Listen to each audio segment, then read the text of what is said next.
What it do, y'all? This your boy King Eric the Great coming at y'all with another video. Be sure to subscribe and hit that like button for me.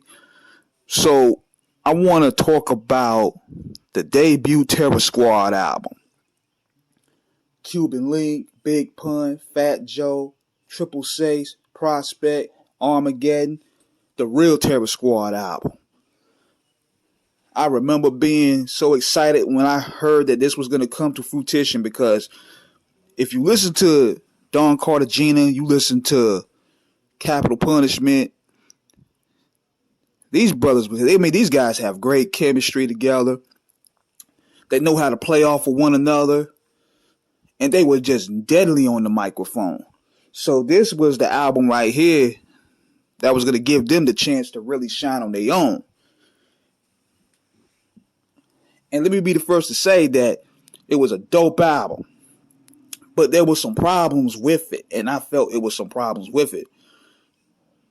What I would have done if I was A&R of this project was I would have put out either Pass the Glock or In for Life as a first single.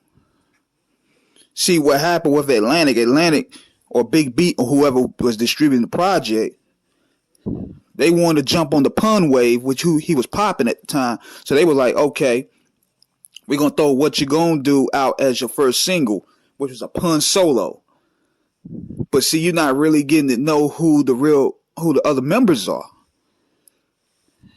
They should have did a joint with the Pass the Glock joint, introducing all the members of the squad, or the In for Life joint, introducing members of the squad.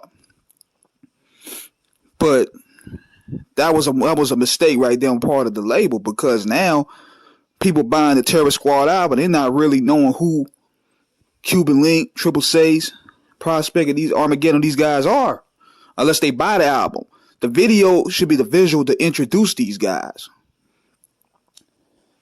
So going into the project, this is one of some of Pun's sickest work, man. Listen to his verse on Triple Threat, Pass the Glock. He even threw some shots at Jay-Z on Rude Boy Salute, because they had an issue at the time. Then what's dope about this album too was that all the Terror Squad members, they had solo joints on there. So that was a good way of introducing them. And they all banged. They all banged out, man. Cuban Link had a dope joint called All Around the World. Armageddon joint was crazy. Armageddon and Fat Joe had the Bring It On joint. Everybody had a solo joint. So it flowed pretty good.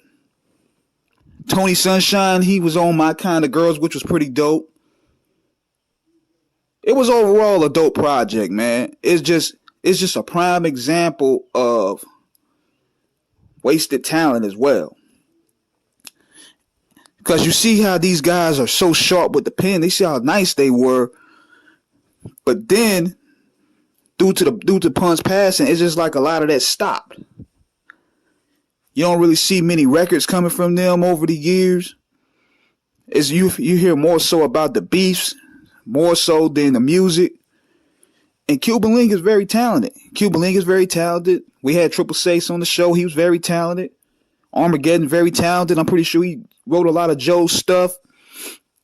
It's just that when Pun died, it just seemed like it was the end of the squad, man. And you would think, man, with the way the market is now, where you have older rappers really still putting it down, these guys still have a lane. Just link them up with some dope producers, let them get they shit off, and let it rock from there. But this Terror Squad album should have been the catapult album to introducing new stars. The second one kind of did with Remy Martin and Tony Sunshine more so getting out there.